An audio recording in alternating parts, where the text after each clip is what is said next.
Tov Moray Verabotai, cette semaine nous allons faire une parenthèse, étant donné qu'on doit assurer et assumer notre actualité, notre calendrier est bien fourni, puisque très prochainement, dans les prochains jours, nous allons nous allons célébrer la fête de Hanouka. Que signifie le mot Hanouka? Ça vient du mot Hinour, éducation, inauguration. Ouvrir une nouvelle page, si on peut dire. C'est lorsque les événements nous surprennent et que on a su les dépasser lorsqu'ils étaient contraignants. En l'occurrence, la fête de Hanouka vient nous rappeler que nous étions encore une fois sous le régime d'un nouveau royaume, ici en Eretz Israël, à savoir la civilisation grecque, n'est-ce pas? Voilà pourquoi nous allons évoquer un petit peu ce soir ce que représente cette fête pour nous, puisqu'elle est appelée dans l'esprit des Israéliens moyens comme Hagaourim, la fête des Lumières, étant donné qu'on allume la Hanoukia. Cette fête dure 8 jours, on allume une bougie le premier soir, 2, 3, le deuxième, 4, 5, 6, 7, jusqu'à 8, n'est-ce pas? Je voulais au préalable dire que cette date, ce jour de Hanouka qui tombe le 25e jour du mois de Kislev, Kafhe, parce que Hanouka, ils se sont reposés quand? Kafhe, ça veut dire en hébreu, Kaf c'est 20, He c'est 5. Ils ont inauguré ça le 25e jour du mois de Kislev et nous allons voir à quoi correspond cette date, mais ce qui me vient immédiatement à l'esprit, c'est que cette date correspond exactement au jour de l'enterrement d'un de nos patriarches, en l'occurrence Yaakov Avinu. Yaakov, qui vivait en Égypte à la suite de sa descente et de l'affaire de Yosef qu'on évoquera un peu plus tard, n'est-ce pas, qui se trouve en Égypte comme vice-pharaon, le premier ministre de toute la nation égyptienne. Il vit en Égypte, naturellement, et il sera enterré exactement 70 jours après sa mort. Et cette date correspond au 25 Kislev. De là, j'apprends que il est mort quand Yaakov Avinu, le premier jour de Sukkot. Jacob. Ouais, 70 jours entre Hanouka et Sukkot. C'est le Midrash qui dit ça? Sukkot tombe le 15 Tishri, du mois de Tishri, Nachon, c'est la fête de Sukkot. Rosh Hashanah, c'est le premier Tishri, Kippour le 10 Tishri, et Sukkot, c'est la fête des cabanes, le 15. Du 15 Tishri au 25 Kislev, ça fait combien de jours? 70. Exactement 70. Étant donné que le texte lui-même de la Torah nous enseigne qu'il est mort dans la paracha de Vahi, on le signale, hein? Le jour où il est décédé. Il a été d'ailleurs embaumé à la méthode, de la manière égyptienne, et il a fallu 70 jours pour obtenir l'autorisation, après avoir assermenté à Yaakov de son vivant, son fils qui était le patron en Égypte, de faire en sorte qu'il soit vraiment enterré en Eretz Israël et surtout dans la caverne Ma'arat HaMarpela à Hébron. Et ça a pris 70 jours. Le pharaon a accepté la chose et c'est une procession très importante égyptienne avec les notables égyptiens qui s'est rendu d'Égypte jusqu'en Eretz Israël à Hébron, avec bien entendu les enfants et les petits-enfants de Yaakov Avinu. Et donc, de là j'apprends qu'il a été enterré exactement le jour de Hanouka, le jour où on allume la première bougie de Hanouka. Où est-ce que c'est écrit qu'il est mort le 15 Tishrei? C'est écrit le le fait rouge ou c'est le Midrash qui raconte? C'est écrit nulle part dans la Torah. Et quand on enseigne la Torah, mon cher ami, sachez que la Torah pour nous, c'est non seulement le texte écrit de la Torah, du Pentateuch, mais également et surtout Torah chez Baal. Oui, disons. La loi orale. Et la loi orale, elle est constituée par les Mishnayot, d'accord, par le Talmud, aussi bien de Babel que de Jérusalem, ainsi que tous les Midrashim, d'accord, et donc avec des ouvrages kabbalistiques aussi, du Zohar, et nous apprenons cela, me semble-t-il, dans un ouvrage qui s'appelle Bnei Issachar, l'ouvrage d'un kabbaliste, et je crois que c'est de lui que nous retirons la chose. Et lui, naturellement, a ses sources aussi, et je crois qu'elles sont tout à fait sûres. Donc, je dis que, vous savez, quand on veut célébrer la mort de quelqu'un, des grands tzadikim, des personnages importants, c'est vrai que dans certains milieux, ils font une fête, ils font ce qu'on appelle une hiloula, la hiloula du rabbi de X, du rabbi X, Y et tout. Je suis étonné, mais enfin je ne suis pas étonné, je trouve ça normal. On ne fait aucune hiloula, ni pour la mort de Moshe Rabbeinu, ni d'Abraham, ni d'Israël, ni de Yaakov. Ceci peut-être pour confirmer l'idée que nos sages ont dit, Yaakov Avinu l'omet. Yaakov, notre patriarche, n'est pas mort. Et là-bas, là, les rabbins dans le Talmud disent, comment tu racontes qu'il n'est pas mort? C'est écrit qu'il est mort, hein? C'est écrit en plus qu'ils l'ont embaumé, c'est écrit qu'ils ont pris son corbillard, hein, avec une procession gigantesque jusqu'à Hébron, et c'est écrit qu'ils l'ont enterré, d'accord? Alors, de là, on apprend bien sûr que dans notre esprit, bien sûr, grâce à la Torah, le fait que le corps retourne à sa source, n'est-ce pas, qui est la Adama, puisque la terre Adama, c'est le féminin du mot Adam, n'est-ce pas? Adam, le premier homme.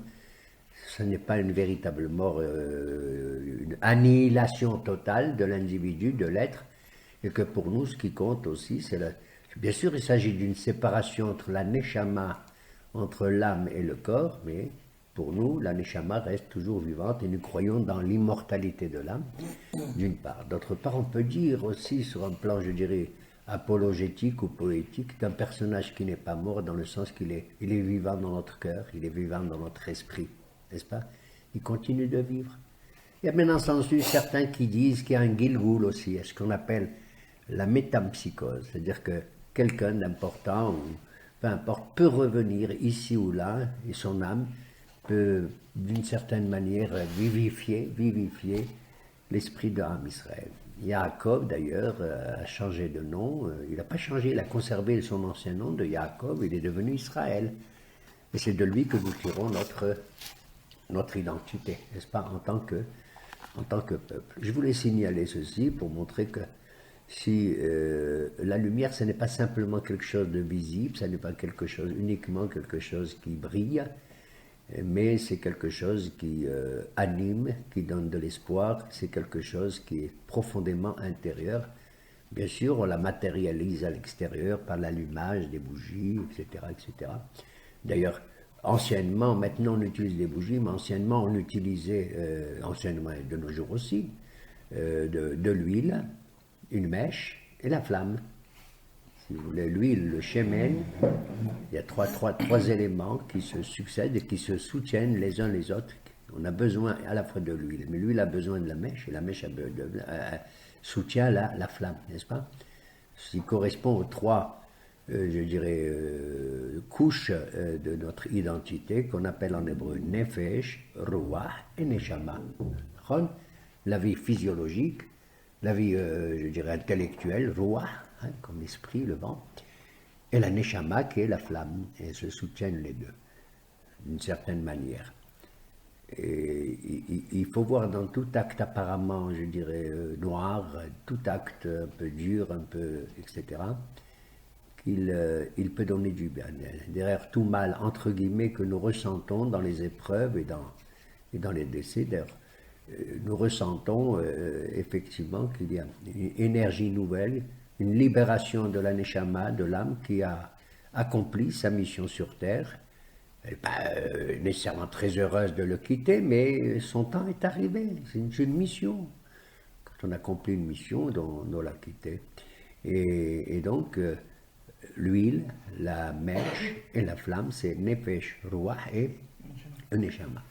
Et donc, d'une certaine manière, le shemen, si vous voulez, pourquoi l'huile? Parce que c'est de tous les liquides celui qui prend tout de suite de la hauteur.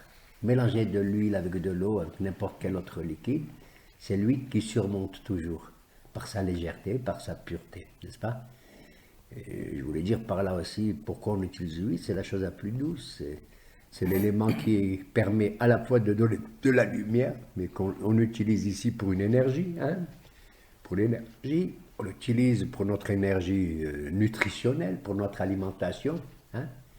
Mais ce qu'il ne faut pas oublier, c'est que cette huile si douce, si merveilleuse et tout, qui accompagne tous nos plats, les plus beaux de nos fêtes, et bien cette huile si douce, vous savez d'où elle vient? Elle vient de fruits le plus amer qui soit, à savoir l'olive. D'accord? Prenez des olives, si vous les mangez comme ça, elles sont amères. Matok yotse mimar, le doux sort de la mer. Il faut que tu concasses comme ça l'olive, tu concasses, absolument incroyable de voir, pourtant elle était à l'intérieur, hein, la ronde de l'olive, cette huile. Donc si je mange une olive comme ça, naturelle, comme ça, je devrais sentir sa douceur. Non, il faut que tu la concasses, c'est-à-dire que même les épreuves, même les coups qu'on reçoit d'une certaine manière, finissent par faire sortir de nous-mêmes quelque chose. Voilà pourquoi on dit Yaakov Avinu Lomet. Yaakov n'a pas pu mourir.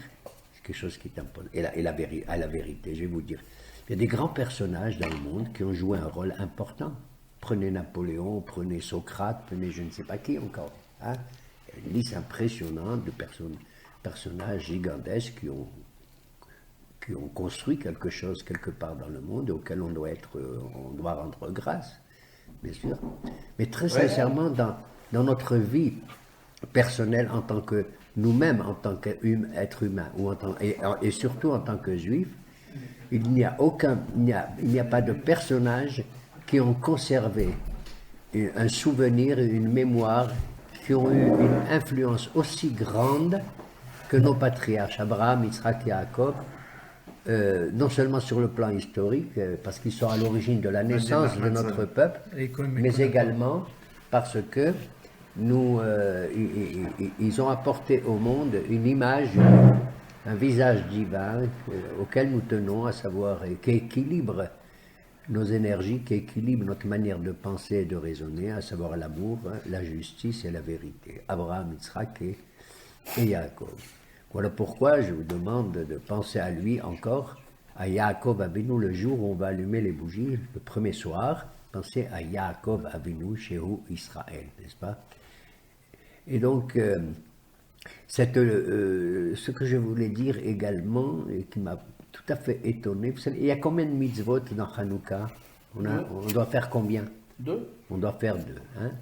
À savoir il y a 2 raisons pour lesquelles on doit faire 2 mitzvot. La première, c'est parce qu'il y a eu un combat qui a nécessité un courage incroyable, tel qu'on le dit dans nos prières dans Al-Anissim, où une minorité de soldats juifs ont réussi à vaincre Rabim ben Me'atim, Giborim ben Halashim, etc. Hein, qui ont réussi à obtenir la victoire contre une armée impressionnante qui avait pour armes ce que j'appelle de nos jours des tanks et des avions. C'est les éléphants de l'époque, n'est-ce pas? Et ils ont réussi ça. C'est la première cause. La seconde cause, c'est parce qu'on a découvert, le jour où on a voulu réinaugurer après cette victoire le temple, il fallait allumer la menorah. Or, pour le faire, il fallait trouver une huile qui soit cachère, hein, et qui ne soit pas tamée. Puisque les Grecs avaient rendu impurs tous les éléments qu'ils avaient trouvés, tous les objets de culte qu'ils avaient trouvés dans notre temple. Ils avaient même mis une effigie d'Apollon et de tout ce que vous voulez, et de Zeus. Et ils ont fini par trouver une parchemène, une cruche d'huile, qui était restée intacte avec le sceau du Kohen Gadol. Et cette cruche qui ne contenait qui n'avait la possibilité d'allumer que pour un soir, que pour un jour, eh bien elle a brûlé pendant 8 jours. Voilà pourquoi on fait 8 jours de Hanouka. D'accord? Donc il y a 2 mitzvot. La première, c'est la victoire, et la deuxième, c'est la découverte de cette cruche, n'est-ce pas? Et ces 2 mitzvot pour la victoire, et c'est celle qu'on mentionne le plus dans nos prières, ce qui est étrange, à savoir le Hallel. Les Hachamim ont institué de faire de la louange de Dieu au même titre qu'on fait à Sukkot, pendant toutes les fêtes, comme Pessah, Shavuot et Sukkot. Voici que pendant ces 8 jours, qui ne sont pas mentionnés du tout dans le texte écrit de la Torah ni dans la Bible, hein, ont été rehaussés, réactualisés, comme s'il s'agissait d'une fête au sens plein du terme. Hein. Hanouka n'est pas écrit dans le Pentateuque ni dans la Bible. On n'a pas de moussaf, pas de moussaf. Et non. Et donc le Hallel, il n'y a pas de moussaf. Le Hallel, c'est la louange. Lorsque on récupère une indépendance, on doit réciter. Et le Hallel intégral, c'est l'Igmor et Hallel, pas l'Ikro, l'Igmor. L'Igmor est Hallel, de réciter le Hallel.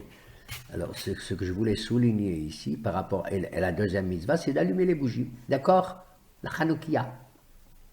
Or, dans notre peuple, on sait, je termine,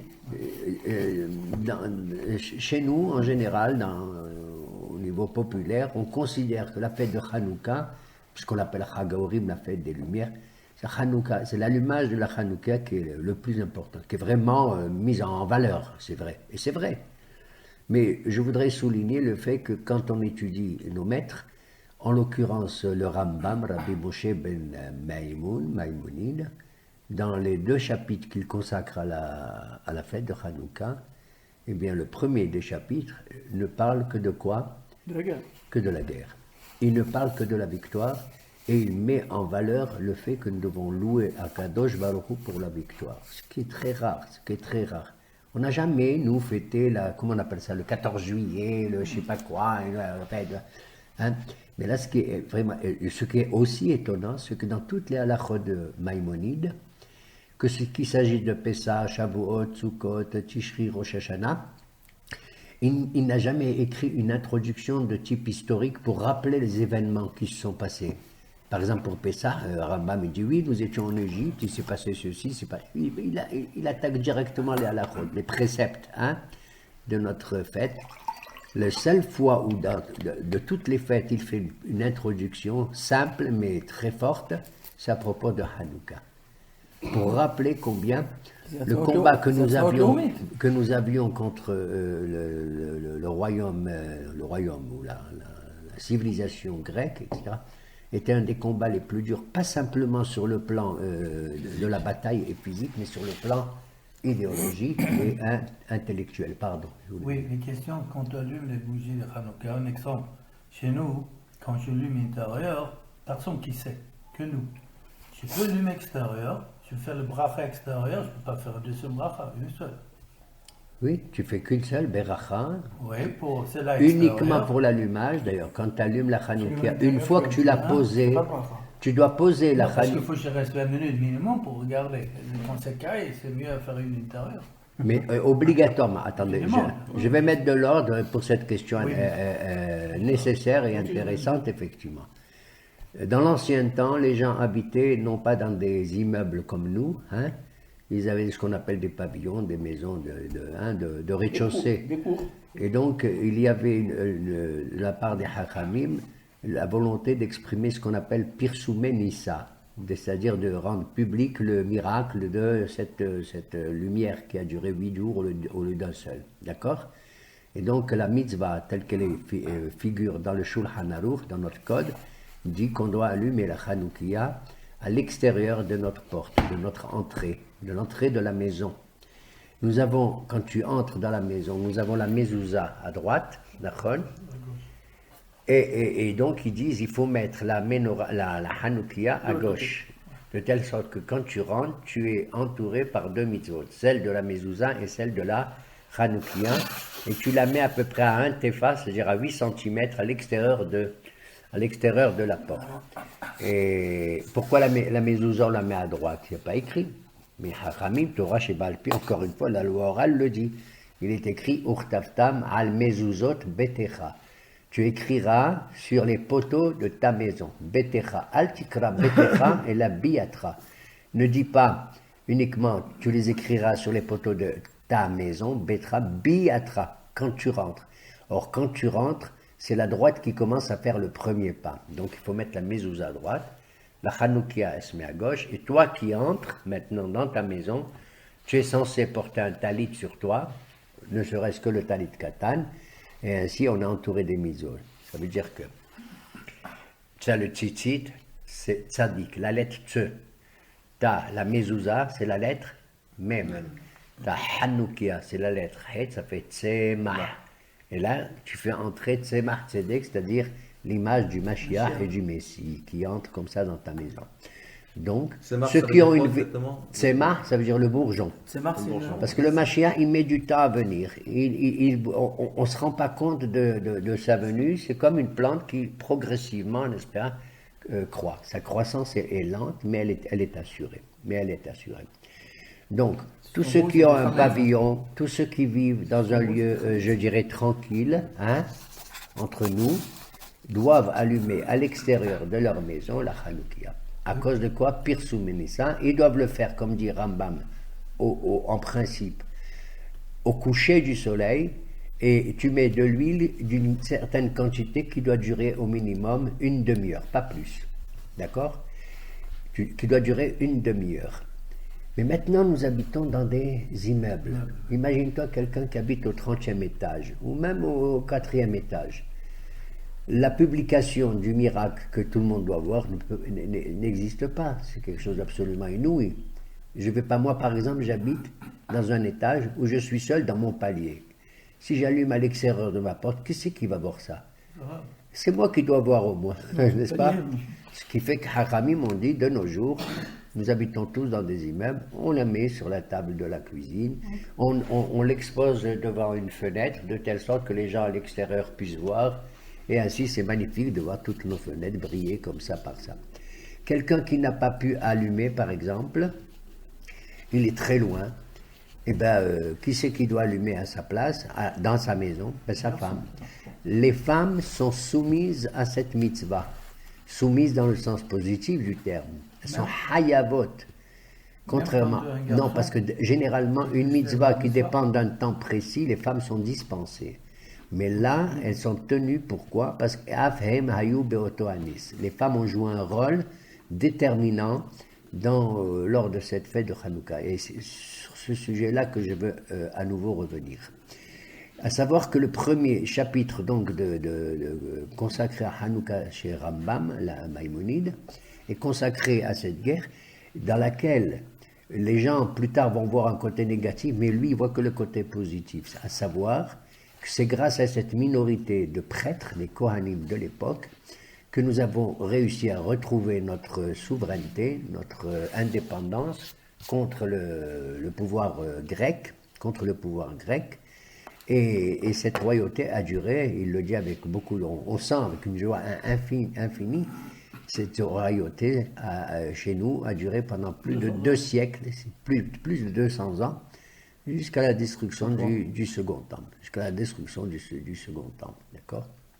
Je vais mettre ça, l'accent là-dessus, pour dire que c'est une des seules fois où Rambam fait un rappel historique pour montrer que le miracle, il est là d'abord, avant l'allumage, avant la fiole. Pourquoi je dis avant la fiole? C'est important aussi là, le parchemin, bien sûr. Mais Moraï Verabotaï, de célébrer un miracle, qu'est-ce que j'ai besoin? Oui, il le faut, parce que c'est une intervention divine qui dépasse la nature. Ok. Mais même s'il n'y avait pas Hanouka, même s'il n'y avait pas cette faïence, on pouvait allumer ce qu'on veut dans l'état d'impureté où se trouvait tout le peuple entier. Il y a une halakha qui dit, si tous les juifs on est impurs, parce qu'on n'a pas fait ce qu'il fallait faire, etc., et parce qu'on n'a pas la paradouma, etc., la Touma, elle est mouteret betzibur. La Touma est permise si on est tous à ce moment. Donc on aurait pu demander à la voisine du Beth Amikdash, d'accord? Aux voisines du Beth, je vous en prie, donnez-moi une petite fiole. Vous avez de l'huile, de machin? Vous avez... Oui, bien sûr. Et on aurait pu allumer. Or, tout s'est passé comme si on a été surpris, au-delà de la halakha, de voir que cette fiole a pu durer comme ça, et on l'a fait, pour ainsi dire, dans un état de pureté totale. D'accord? Et donc, encore une fois, ce combat-là, il faut le rappeler en regardant la Hanouka. Il faut le dire, que le miracle, c'est l'intervention divine, et c'est très important. Mais ce que Dieu il souhaite aussi, c'est que nous intervenions à travers le combat. Vous comprenez ce que je veux dire? Que nous aussi, nous prenions les choses en main pour assurer notre indépendance et notre souveraineté. Voilà pourquoi dans le livre des Hashmonaïm, des Asmonéens, c'est ainsi qu'on les appelait, les descendants de Mattatyahu ben Hanan, on raconte que la situation était tellement horrible que dans le village de Modéine, vous connaissez Modéine? C'est à combien? 18 km d'ici, de Jérusalem à peu près. C'est là-bas où sont originaires les Maccabis, ce qu'on appelle pourquoi on les appelle Maccabis? C'est les initiales de Mi Chamocha Ba'elim Adonai, Mem Kaf Bat Bet Yud, qui est comme toi, ô l'Éternel. Et bien là-bas, il y avait une espèce de tekes, de cérémonie, que les despotes grecs avaient organisée en plein centre de la ville de Modéine.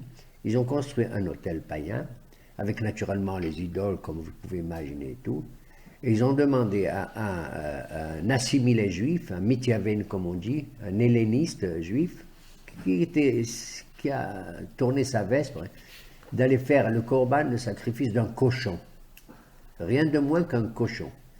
C'est quelque chose de terrible pour nous, dans notre esprit, n'est-ce pas? Était présent à ce moment-là un homme qui s'appelle Mattatya, qu'on évoque dans nos prières. Bimé Mattatyahu ben Yohanan Kohen Gadol. C'était le descendant d'un Kohen Gadol qui s'appelait Yohanan. Il a vu ce spectacle-là. Il n'a pas hésité une seconde. Il a pris son épée. Il a descendu le bonhomme. Il a cassé l'hôtel en question. Et il a semé la panique autour des personnages qui avaient autour de lui, des soldats grecs, etc., en criant à la suite Aharai, après moi, suivez-moi. C'est ainsi que la révolte a commencé avec cet acte, qui est raconté dans le livre des Hashmonaïm. Je vais raconter un deuxième fait historique qui est dans les Midrashim, lui, et qui lui aussi est merveilleux, même si j'ai envie de pleurer en le racontant, mais parce c'est lui qui a déclenché aussi les choses. Vous savez qu'à l'époque, et c'était pas que eux, mais surtout à l'époque des Grecs, lorsqu'une jeune fille devait se marier, au lieu d'aller avec son mari le soir même du mariage, il fallait qu'elle se rende près du moshel, c'est-à-dire du gouverneur Goy de l'époque. Le droit de cuissage. Le droit de cuissage, n'est-ce pas? Il paraît que cette loi existait au Moyen-Âge en Europe aussi. Il paraît. Et donc, voilà où en était la situation. Naturellement, la situation, on appelle ça honnête, c'est-à-dire on ne pouvait pas s'opposer à ce type de loi. Et là, Allah avait accepté, entre guillemets, la législation juive dit, bon, la jeune fille qui était obligée de faire le droit de cuissage pouvait retrouver son mari le soir même, et, étant donné que le rapport qu'elle a eu avec le despote n'avait aucun effet sur son mariage avec son nouveau mari, avec son mari. D'accord? Il n'y a pas d'impureté, étant donné que ça s'appelle un onès, c'est-à-dire un viol écrasant, etc. C'est pas sa faute à elle, c'est la faute de personne. Or, il se trouve qu'un beau jour, une des mariées était rien d'autre que la fille d'un des Hashmonaïm, des Asmonéens, de Mattatyahu. Et alors, le jour du mariage, elle était là, avec sa belle robe et tout. Brusquement, elle s'appelait d'après certains Judith. Et elle est montée sur l'estrade. Et tout le monde attendait pour l'applaudir. Peut-être qu'elle va chanter, peut-être qu'elle va dire quelque chose. Qu'est-ce qu'elle a fait que Dieu préserve? Elle s'est déshabillée. Elle a enlevé tout son apparat, tout ce auquel elle tenait et tout. Imaginez un peu le spectacle qui s'offrait à tous les religieux qui étaient autour d'elle. Je ne le dis pas sur un ton péjoratif quand je dis les religieux, mais tout de même. Et les proches de sa famille, et les gens qui étaient ici, là. Naturellement, ça a suscité des rouspétations de la part de tout le monde, des cris, des hurlements, jusqu'à ce qu'elle se mette à crier elle aussi, à expliquer. Elle dit, moi, vous avez vu ce que j'ai fait, et ça vous soulève, ça vous choque terriblement. Et le fait que maintenant, il y a le droit de cuissage et tout ça, ça ne vous choque pas, et que vous acceptez tous les décrets contre nous, contre Roche-Rodé, contre le Shabbat, contre la Mila et tout. Il paraît que ça les a remués. Regardez comment une femme a été à l'origine aussi comme l'histoire de l'autel et du cochon, à l'origine de la révolte des Hashmonaïm. Voilà pourquoi, quand on se rend dans nos prières à la synagogue et qu'on lit le Hallel intégral à la synagogue, c'est là la mitzvah par excellence qui doit marquer notre fête de Hanouka. Bien sûr, maintenant la question de la lumière met en valeur quoi? L'opposition entre deux sortes de lumière. Qu'est-ce que c'est que la lumière? Ben, c'est les idéologies. Il est vrai, comme dit le texte de la Torah, quand Dieu a créé le monde, et la terre, elle était un tohu. Tohu, c'est Babel, la Babylonie. C'est-à-dire le premier royaume qui nous a servi.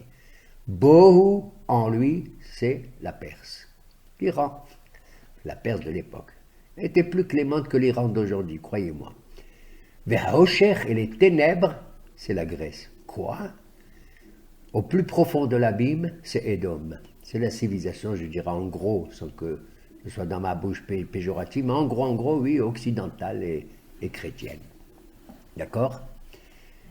Comment tu définis le monde grec comme Haosher, comme l'obscurité, alors que c'est la civilisation qui a apporté la plus grande lumière, en l'occurrence la philosophie.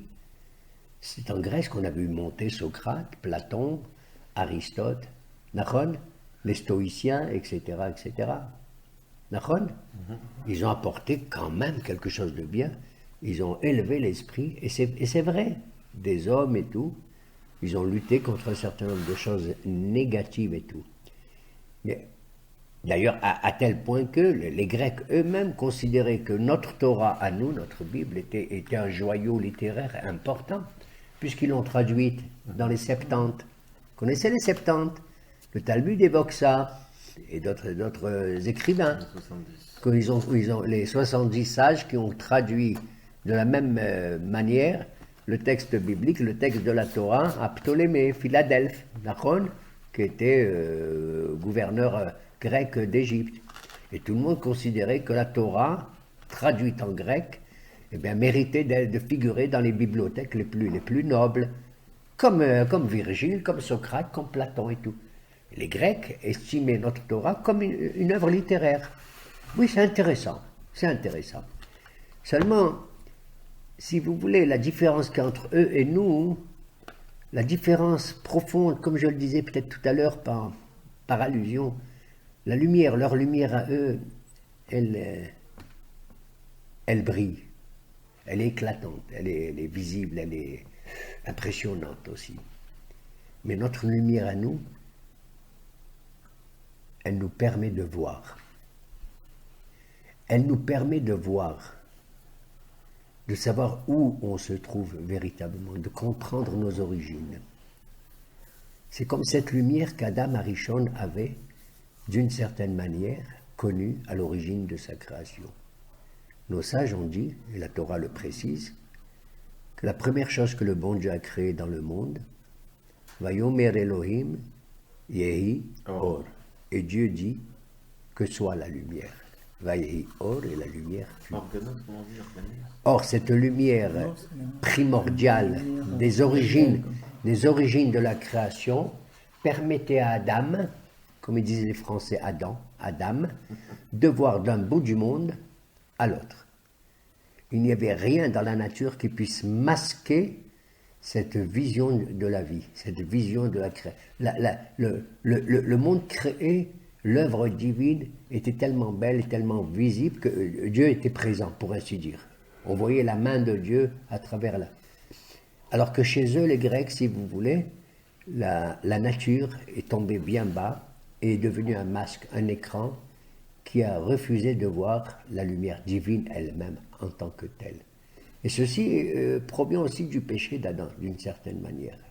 Cette lumière-là va disparaître. Il en a joué combien de temps? 36 heures. C'est-à-dire depuis le vendredi où il fut créé, Nachon, 12 heures de vendredi jusqu'à minuit, si vous voulez, et ensuite 24 heures du Shabbat, ok? Ce qui fait 24 et 12, 36 heures. C'est ce que nos sages nous disent. Il a été renvoyé avant Shabbat, avant l'entrée de Shabbat. Oui, non, mais il a profité encore de la lumière. ouais. Il a profité de cette lumière.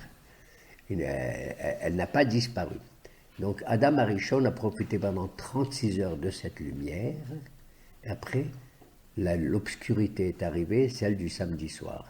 C'est la première fois qu'il voit la nuit. Parce que le vendredi soir, il n'y avait pas la nuit, il y avait cette lumière encore. D'accord? Et pour ainsi dire, pas de différence entre la nuit et le jour à l'époque. Et voilà pourquoi Akadosh Baruch Hu, le Saint béni soit-il, va aider Adam Arishon à sortir de ce traumatisme-là brusquement. Imagine-toi, pour la première fois, un homme qui est là, dans la lumière et tout, puis brusquement, il voit que tout est noir, c'est la nuit. C'est nouveau pour lui. Le bon Dieu, lui, va l'aider, et il lui dit, je t'en prie, regarde, là-bas, il y a 2 pierres, 2 silex, tu vas les frotter, et tu vas avoir des étincelles, et tu vas voir, tu peux faire une flamme, et tu peux faire du feu, ça va te servir à boire, et ça te va servir c'est la première énergie que Dieu vient aider l'homme à, contrairement à la mythologie grecque, où tu vois le contraire, où on voit qu'un type, il a volé le feu qu'il y a chez les comment on les appelle, les Élilim, les divinités païennes, parce qu'il y a beaucoup de dieux grecs, vous savez, oh là là, c'est tout un théâtre dans la mythologie grecque, c'est de la folie. Et il a volé, j'ai oublié son nom, il a volé le feu, il a volé le feu, et qu'est-ce qu'ils ont fait les dieux d'en haut? Ils sont venus le tuer, ils sont venus l'attaquer, ils sont venus, quoi, tu prends notre feu? Alors que nous, au contraire, Kadosh Baruch Hu, il veut donner notre feu, vous comprenez?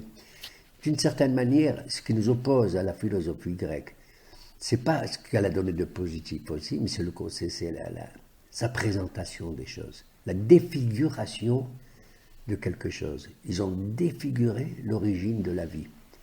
Qu'est-ce qu'ils ont fait? Ils ont cru dans le Dieu des dieux, c'est-à-dire dans notre Dieu à nous, Dieu créateur du ciel et de la terre, qui s'est manifesté uniquement à Israël. Uniquement dans la Torah, vous voyez qu'on commence par raconter que Dieu a créé un monde.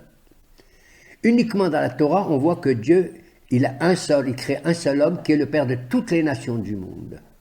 Uniquement dans la Torah, on te raconte Noé, on te raconte le déluge, on te raconte toute l'historique de l'humanité, avant d'arriver à Israël que nous sommes.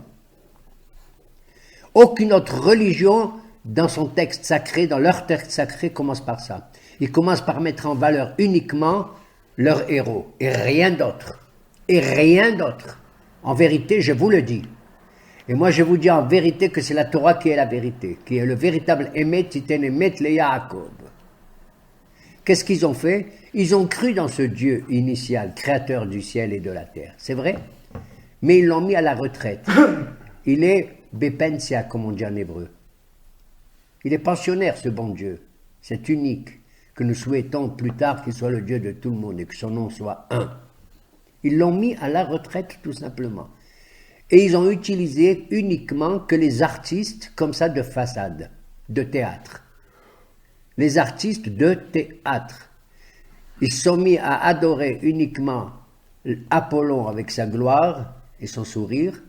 Ils se sont mis à adorer uniquement que la beauté en tant que telle, exclusivement, à travers Vénus, Madame Vénus, comment on appelle, Malkata Yofi, la reine de beauté de l'univers.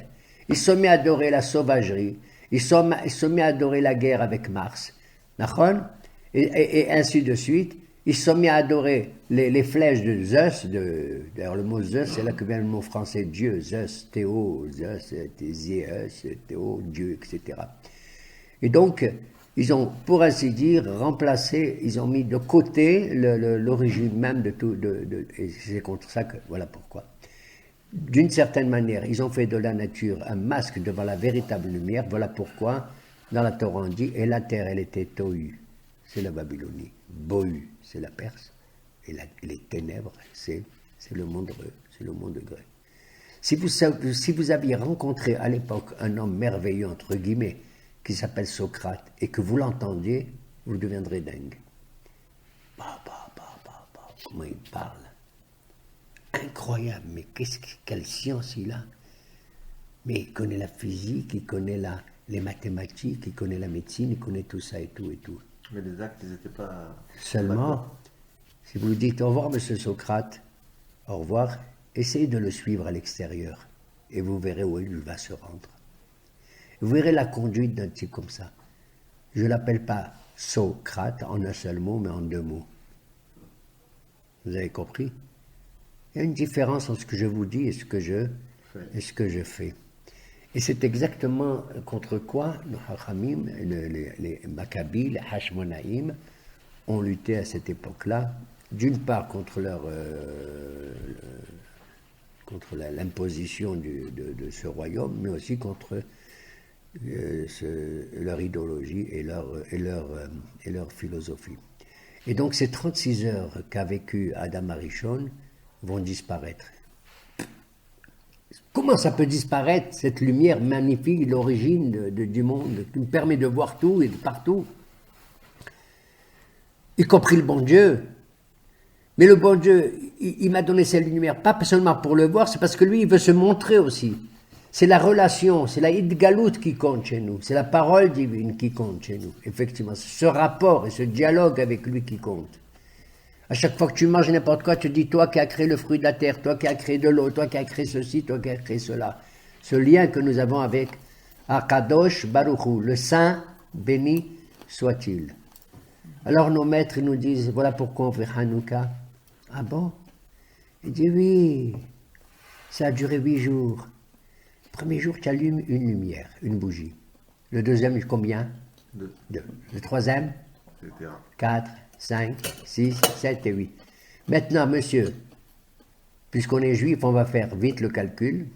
Comment ça fait 1 plus 2 plus 3 plus 4 plus 5 plus 6 plus 7 plus 8? 42. 36. 42. Madame est meilleure que vous. Ouais, ouais. 36. On est dans une- 36. C'est exactement les 36 heures que Adam Arishon il a profité, la ronde de cette lumière. Bien sûr, on allume encore une lumière supplémentaire chaque jour qui s'appelle le shamash, le serviteur. Parce qu'au cas où parce qu'on n'a pas le droit de profiter de la lumière de Hanouka. C'est-à-dire, si tu allumes une Hanoukia, il ne faut pas, à sa lueur, prendre un livre et se mettre à lire. Ou compter, ou lire ton chéquier. Ou voir tes pièces d'argent, etc. En la nourreshut leishtamesh, et là, Rotam Bilbad. l'irotam bilvad, si ce n'est que pour les voir. Regarde, quelque chose qui n'existe que pour soi-même et tout, qui t'évoque ce souvenir-là. Et voilà pourquoi cette lumière, elle est dans les 36 bougies qu'on allume de la Hanoukia. D'ailleurs, c'est lié aussi, cette lumière, elle est dans la Torah. Donc, comment elle est dans la Torah? On dit la lumière Oraganos, la lumière cachée, elle est dans la Torah. Bien sûr, elle est dans l'esprit, dans la Torah, dans notre histoire, dans nos mitzvot et tout, bien entendu. Mais elle est aussi dans la Torah chez Baal Pé, la loi orale, qu'on étudie, le Talmud. D'accord? Il y a combien de traités talmudiques chez nous? 21. Qui dit mieux? Non, plus. Qui dit mieux? 21 grachim. Qui dit mieux? 36. Encore une dame qui vous dépasse et c'est normal. Il y a 36 traités Elle vient de talmudiques. terminer le chasse. Nous avons terminé il y a quelques jours le traité de Makot, des coups.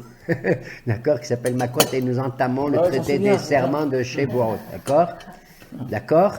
Alors, et Baruch Hashem, chaque jour on étudie une page de Talmud et tout. Eh bien, il y a 36 traités. 36 heures d'Adam, 36 bougies, 36 traités. D'accord?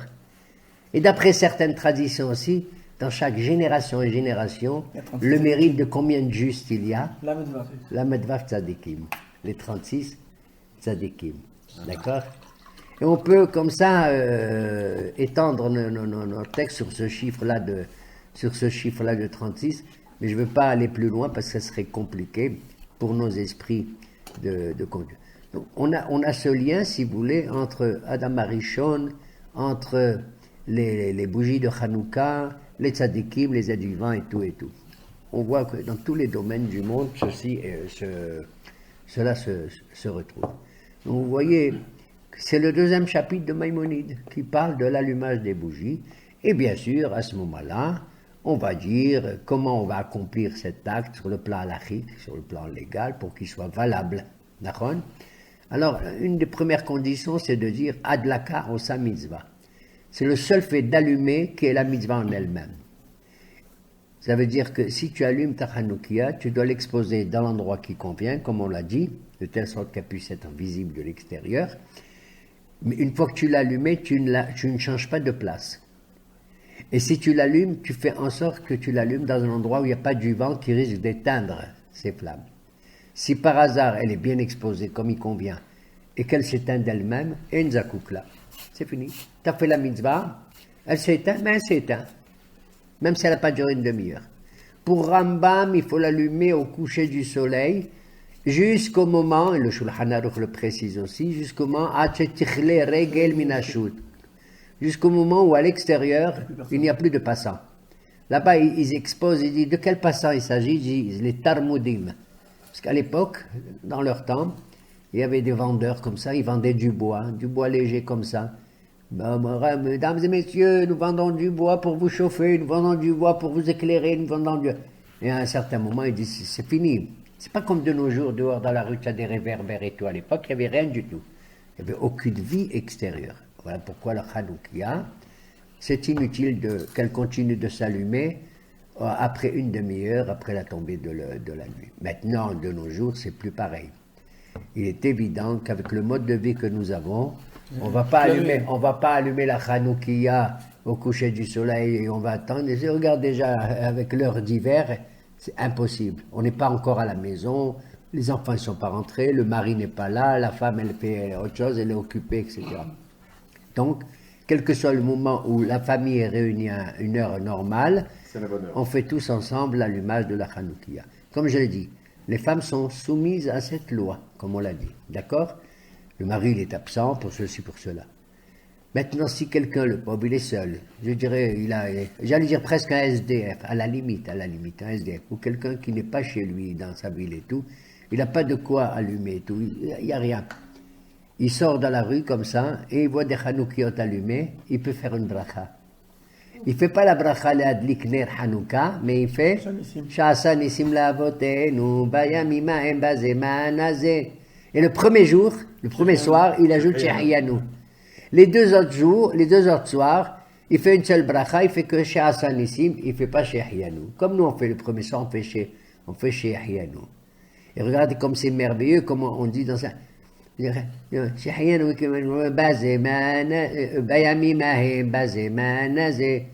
On fait le lien entre le passé, Bayami Mahem, à ces jours-là où c'est manifesté le miracle du Pach Hashemen, Bayami Mahem, Bazmanazé. Regardez comment on est fidèle à notre histoire, à notre passé. Car je dois dire très sincèrement, ce n'est pas de l'apologie futile que je fais. Je crois que nous sommes pratiquement le seul peuple à marquer comme ça des souvenirs lointains dans notre existence présente, de faire le lien entre ce passé et notre vie actuelle. Ça me rappelle, vous connaissez toute l'histoire de Napoléon. Un beau jour, Napoléon en France, comme ça, il se baladait comme ça, et puis il voit des Juifs assis par terre, en train de pleurer. Quand il était ici. Ou ici, il les voit en train de pleurer.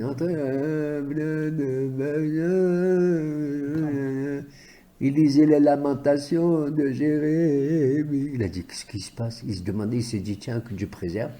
Il y a une catastrophe, un accident terrible. Parce que tous ils se mettent à pleurer, tous ils se mettent, mais qu'est-ce qu'ils ont? Ils approchent, Napoléon, qu'est-ce que vous avez? On pleure, pourquoi? Qu'est-ce qui s'est passé? On dit quoi, vous ne savez pas? On pleure parce que le temple de Jérusalem qui est là, que David a voulu, que Shlomo, le roi Salomon, et que tous les rois d'Israël qui vivaient à Jérusalem, on attend M. Trump. Ouais, je vais te donner le Trump. Qu'est-ce que vous pleurez? Le temple, qu'est-ce que ce temple qui a été quand? Où? Mais quand? Ils l'ont dit, il y a 2800 ans. Il y a 1800 ans. Et un autre aussi. Quoi? Vous pleurez quelque chose qui s'est passé à 1800 ans? Mais c'est pas vrai. Il a dit, nous, un truc qui s'est passé à 10 ans, on pleure plus, on s'en fout. Comme ça, il leur a dit. Il a dit, alors là, c'est colossal. Absolument colossal. Bémet. Absolument colossal. Et nous pleurons le pays où on était parce que nous sommes en exil et tout, et tout, et tout, et tout. Nous pleurons le pays. Ils m'ont dit, vous pleurez quel pays? Chateaubriand, et comment ils s'appellent des grands voyageurs qui sont venus ici en Israël à l'époque. Avant même, il y a 2 siècles et demi, 3 siècles, ils ont dit, mais c'est un désert. Ils pleurent un pays qui est un désert qui ne donne aucun fruit. Je ne sais plus qui s'est baladé à cette époque, au XVIIe siècle. Depuis le nord jusqu'au sud, il a rencontré un seul arabe de l'époque. Vous savez comment il s'appelle cet arabe? Abou Ghosh. C'est le nom d'un village ici à côté de Jérusalem. Une seule famille. C'est ce que la Torah a dit. Elle a dit, je vais vous envoyer en exil parce que vous êtes mal comportés. Où est-ce qu'on a vu qu'on va jeter les Français parce qu'ils se sont mal comportés, qu'on va les jeter au Sahara? Est-ce que le bon Dieu s'est mêlé? Est-ce qu'il s'est mêlé des Russes ou des Américains ou des Congolais? Il n'y a que nous? Oui, il n'y a que nous. Et nous savons tirer la leçon de tout cela. Ils se sont baladés, ils ont dit, mais à rien. Et là-bas, dans la paracha de Bechukotai, je crois, il est dit là-bas, Vahashimoti et Shimmotechem. Je rendrai votre désolation complètement désolée. C'est quoi? Lisez Rachid, lisez les maîtres là-bas et tout, ils disent, le jour où vous serez en exil, vous vivez partout, en Europe, en Afrique, en Australie, le pays que vous avez quitté, il restera comme un désert. Personne ne sera capable de le faire fleurir, de lui donner, de le sortir de sa stérilité. Il ne sera pas fertile. Qu'est-ce que vous reveniez? Et c'est la preuve. La preuve, c'est quoi? La preuve, c'est que pendant 2000 ans que nous étions dehors, aucune nation au monde a revendiqué une nationalité ici. Qu'est-ce qu'ils nous racontent aujourd'hui, certains? Qui s'appellent Palestiniens, par exemple. Mais depuis quand ils s'appellent comme ça? Mais depuis quand? Et pourquoi ils n'ont pas créé leur État depuis 2000 ans, depuis 1000 ans, depuis 5 siècles? Vous comprenez? Uniquement ils le veulent parce que nous sommes revenus comme la promesse, le Akadosh Baruch Hu a été réalisé à nos patriarches. Vous comprenez? Donc, tout le monde est tenu d'allumer la Hanoukia, comme dit le Talmud. Dans la Gemara de Shabbat, d'ailleurs, le traité shabbatique de Shabbat, depuis la page 21, 22 et 23. C'est la question de Hanouka qui est mise en vedette, en relief là-bas. Kaf Aleph, Kaf Bet, Kaf Gimel. Quelle est la mitzvah qu'il faut faire? Ner Ish ou Beto. Une seule bougie pour chaque famille. C'est-à-dire qu'en vérité, à l'origine, si tu allumes une seule bougie chaque jour pendant les 8 jours, tu as fait la mitzvah. Ouais. Et là, il me dit, mais si tu fais un peu mieux, tu sais, il faut peut-être que faire en sorte que chacun, il allume une bougie. C'est bien. Ça s'appelle les mehadrin. Waouh. Mais si tu veux encore faire mieux la mitzvah, ça s'appelle les mehadrin, minah mehadrin. Ceux qui, waouh, sont plus zélés dans l'accomplissement de la mitzvah. Tu allumes le premier jour 1, le deuxième 2, 3, 4, 5. Mahalil Bakodesh. Et là, il y a 2 types d'écoles juives qui se disent, comment on va allumer pour marquer les 8 jours? Il y a Beth Shammai, ils disent, c'est en descendant. Quoi?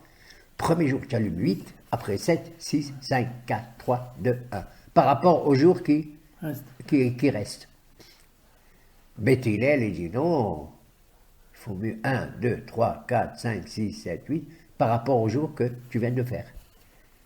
Les uns, ils voient l'avenir et les autres, ils regardent le présent. Nachon? C'est ça la philosophie, la différence entre les 2 écoles, Beth Shammai et Beth Hillel. Alors on continue à dire, mais Beth Shammai, tu es sûr? Il dit oui. Vous savez pourquoi on allume et on descend comme ça? 8, 7, 6, 5, 4, 3, 2, 1. C'est Keneget Pareahag. C'est par rapport aux offrandes que les Juifs y font en l'honneur de toutes les nations du monde, les 70 nations du monde. Tu te rends compte? On fait une fête pour toutes les nations du monde, ça s'appelle Sukkot. On fait 70 sacrifices, korbanot. Le premier jour, combien il dit Beth Shammai? C'est écrit dans la Torah. Le premier jour, tu en fais 13. Après 12, 11, 10, 8, 9, 8 et 7. Ça fait 70 en tout. D'accord? On fait par rapport où tu as vu au monde quelqu'un, je ne sais pas qui qui fait nos fêtes à nous, qui pense à nous, alors que nous on pense aux 70 nations. Nous, ils nous interdisent d'entrer dans leur temple, entre guillemets, dans notre temple de Jérusalem. Ils nous interdisent. Et nous, comme il a dit le roi Salomon quand il a construit le Beth Amikdash, ici, là, dans sa prière, vous ne l'avez pas lu dans sa prière, dans le livre des rois, et dans sa prière dans le livre des chroniques, il dit, mon Dieu, c'est toi qui habites dans ce ciel, il est insuffisant pour toi. Comment un ciel entier, l'espace tout entier ne peut pas te contenir? Qu'est-ce que moi je te construis une maison? Comment tu vas habiter, toi, mon Dieu, dans une maison pareille et tout? Mon Dieu, écoute les prières de ton peuple. Mon Dieu, si par exemple il manque de la pluie, comme c'est le cas actuellement, la terre elle a besoin d'eau et tout, la pluie ne tombe pas. Alors donne-leur le Geshem, donne-leur.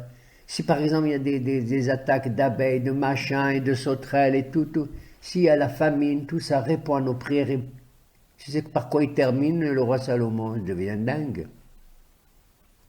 Mon Dieu, si maintenant des Congolais, des Français, des Américains, des Russes, des Chinois, des Japonais, des Thaïlandais, des 70 nations du monde, ils viennent ici, ils ont envie de prier le Dieu créateur du ciel et de la terre. Tu sais ce que je te demande? Contrairement aux Juifs qui viennent prier, accepte immédiatement leur prière. Et l'étranger qui vient. Alors moi je suis jaloux.